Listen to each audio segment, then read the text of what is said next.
Olá, meu nome é Vanelli Aureliano, eu vou estar apresentando agora a parte individual do projeto 1, com a simulação e a modelagem matemática de um circuito em malha aberta para a cadeira de sistemas de controle 1, com o professor Ademar.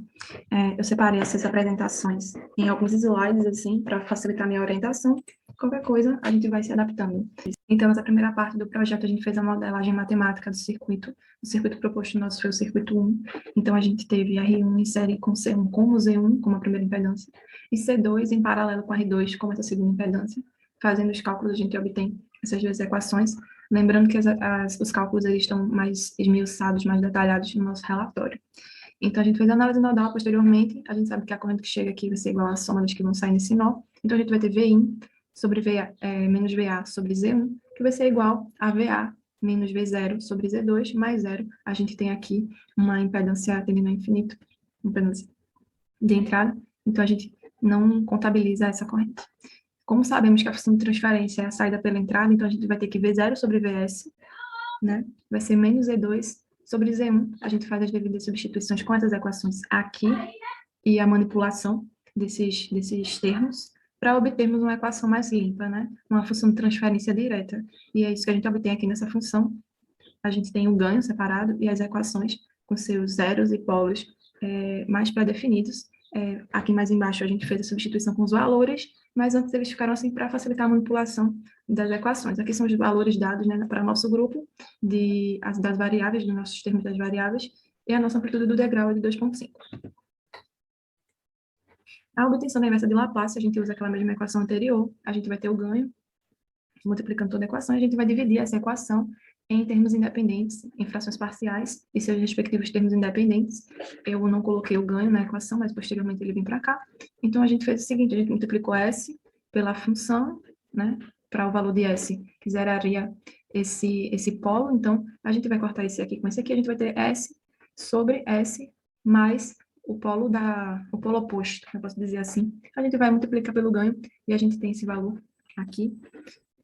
Analogamente, a gente tem o valor de B, multiplicando também S pela função, e a gente obtém esses valores e o ganho. Eu coloquei aqui posteriormente, tanto com o ganho multiplicado, tanto sem o ganho, para uma melhor visualização do comportamento, né, tanto matemático quanto científico, né, do sistema. A gente vai ter aqui a inversa de G de S, que é a G de T que a gente procura, e a gente sabe que ela é elevado a de T, é 1 sobre S menos A, que é o comportamento, então, da nossa função de transferência, que é o que a gente tem aqui nos nossos denominadores. Então, a gente faz essa inversa, só coloca DS multiplicando, multiplica pelo Euler. Como aqui é em negativo e está em positivo, a gente está em positivo e passa em negativo. Então, a gente em positivo coloca negativo. Então os nossos expoentes para T vão ser expoentes negativos. E os números, né, os nossos termos independentes, multiplicando a equação. Aqui, com o ganho e os termos independentes cruz, né, eu posso dizer assim, separados. Os polos e zeros, os zeros são os pontos onde o numerador ele zera, então a gente tem um S no numerador, então se ele for zero, toda a equação vai ser zero. Então a gente tem um zero em zero, e os polos no denominador, onde a gente zera a equação no denominador, então a gente tem dois polos, um em menos 5,56 e um em menos 4,54, foram aqui ilustrados pelo GeoGebra, só para a gente ter uma ideia de como ficaria graficamente essa colocação dos polos, né? A entrada do degrau e o teorema do valor final inicial, inicialmente a gente utiliza a mesma equação, né, a mesma função de transferência, e a gente insere aqui o degrau na entrada. Então, como é uma multiplicação de 1, né, então a gente pode botar esse 2,5 multiplicando a equação, e esse S no denominador pode cortar com esse S do numerador, e a gente tem essa seguinte equação, que é menos 2,5 sobre R1 vezes C2, vezes essa nova função de transferência, sem o S no numerador, não tendo um zero, definitivamente, né? Então, a gente vai dividir também essa equação em frações parciais para encontrar a inversa de Laplace dela também, porque vai ser utilizada nos próximos passos do projeto, né? No caso, na simulação no MATLAB. Com isso, a gente encontrou, da mesma forma que a gente encontrou anteriormente, essa substituição, como a gente não tem um S no numerador, a gente vai ter 1 dividido pelo polo oposto, sempre, então vai ser 1 dividido por S mais 1 sobre 0,22, e aqui, como a gente está cortando o 0,22, vai ser 1 sobre S mais 1, 0, dividido por 0,18, né? A gente vai substituir o valor de S, vai encontrar esse valor aqui, multiplicando pelo ganho, a gente tem esses termos aqui, e essas são as equações, tanto multiplicando como multiplicando pelo ganho, que vão ser utilizadas posteriormente. Para o teorema do valor inicial, a gente tem S multiplicando toda a função. Então, para o inicial, a gente tem S tendendo a infinito. Então, S infinito multiplicando por toda a equação, tendo vários pequenos infinitos embaixo. Essa função tende a zero, vai ser um comportamento que a gente vai ver na nossa resposta, né, no nosso sistema. E o teorema do valor final, que a gente tem S tendendo a zero, S multiplicando toda a função. Se você tem zero multiplicando uma função, ele com certeza vai resultar em zero. Comparando os valores obtidos com a simulação do MATLAB, inicialmente a gente determinou os valores, né, os valores reais dele para fazer a simulação. O vetor do numerador e do denominador, nesse caso, o denominador, a convolução de 1 para o S e 5,56 para o polo, né, o termo dele, e 1 e para o S também, e 4,54 para o outro termo. A gente vai ter RPK, onde a gente vai ter os termos independentes dos polos e o resto dessa equação.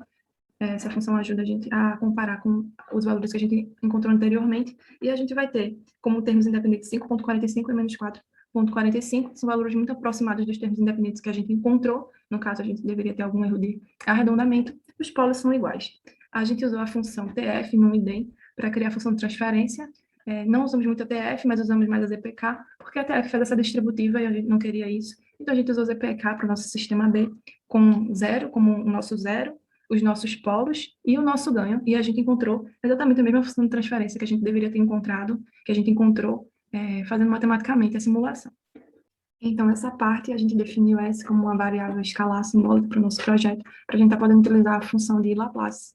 Eu defini os termos em partes separadas, mas a gente poderia estar fazendo tudo junto com um ganho já, mas o código correto ele foi enviado para o professor de maneira explicada e coerente.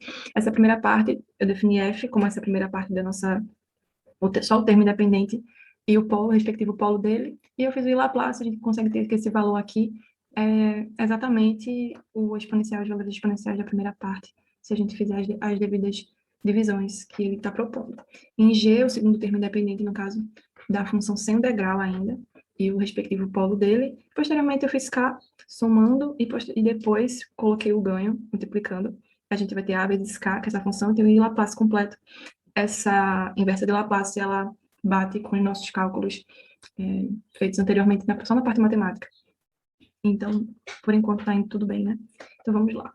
Aí eu chamei a função RLOCUS plot para a gente plotar os polos e zeros do nosso sistema. Então, a gente coloca o sistema, né, como ele já foi definido anteriormente, e põe o ganho que ele gera posteriormente. Isso aqui são só detalhes da impressão. E ele gerou esse gráfico aqui, que muito se parece com o nosso do GeoGebra, com os mesmos polos e os mesmos zeros da nossa função. Então, a gente não tem muitas variações. Por enquanto, está tudo batendo direitinho. Nosso próximo ponto é a aplicação do impulso unitário no nosso sistema. Então, eu coloquei, particularmente, fiz o impulso System B do nosso sistema, só para a gente ter uma ideia de como seria esse comportamento. E, posteriormente, eu coloquei como entrada o impulso e a função, a função já com a função inversa de Laplace do sistema, para a gente analisar o comportamento. Então, aqui é só com a função impulso, a gente tem esse comportamento, no caso, ele cresce de números negativos e estabiliza em zero, e aqui da mesma forma, com a entrada, e a gente tem aqui embaixo a definição do tempo, do impulso, né?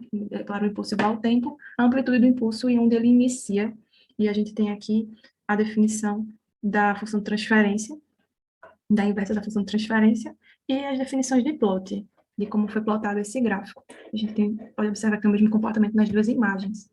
E o próximo tópico analisado foi o diagrama de polos e zeros do sistema dinâmico. Como eu falei, a gente poderia ter usado o RLOCUS plot também, mas a gente utilizou o PCplot, que também gerou esse diagrama de polos e zeros com essa função, nos mesmos polos que a gente tinha pré-determinado, que a gente tinha calculado anteriormente, que achava que seria, né? Nessa nossa próxima parte do projeto, a gente fez a aplicação do degrau na entrada, então a gente levou em consideração tanto a função de transferência quanto a inversa dela, já com o degrau instalado, com o degrau feito, né, matematicamente. E eu usei a função step nesse novo sistema, porque tem novos valores, a gente define um novo sistema, só para ver como é que seria a resposta dele, a resposta que a gente deveria esperar pela função, né? Posteriormente, aqui, com a resposta do degrau com a entrada, a gente tem a definição do numerador, denominador, polos e zeros e a função e a inversa dela, a definição de degrau como o tempo, a amplitude desse degrau, e algumas configurações de plot, para a gente pode observar que muito se assemelha, muito se parece. Acho que a gente pode concluir que o MATLAB acabou por gerar os mesmos valores, né, da parte analítica que a gente esperava, com a parte de simulação que a gente fez, pelos gráficos de polos e zeros, a gente acabou por ver que os resultados se trata de um sistema estável, por conta da posição, né, dos polos que a gente viu, e o sistema proposto, as transformadas inversas, a gente tem umas curvas características da malha aberta, de um sistema de malha aberta, e um sistema dinâmico, com as definidas entradas, tanto do degrau quanto do impulso. A gente também pode ver que quando a gente coloca o impulso unitário na entrada, a gente teve no momento inicial uma função crescente de valores negativos para valores positivos. Com isso, por fim, ele decresce e chega em zero, confirmando a teoria do valor inicial e final. E também o oposto, quando a gente muda o valor de entrada para um degrau 2,5, e a gente tem a aplicação e a resposta ao oposto, a resposta transitória negativa, indo para zero no regime permanente só depois dessa transição, também respeitando o teorema do valor inicial e final. Então, a gente pode concluir, né, com êxito essa função, essa atividade, e dizer que a gente obteve os valores esperados. Qualquer dúvida, só falar com o nosso grupo, a gente está disponível para mais informações. Certo? Obrigada, até mais.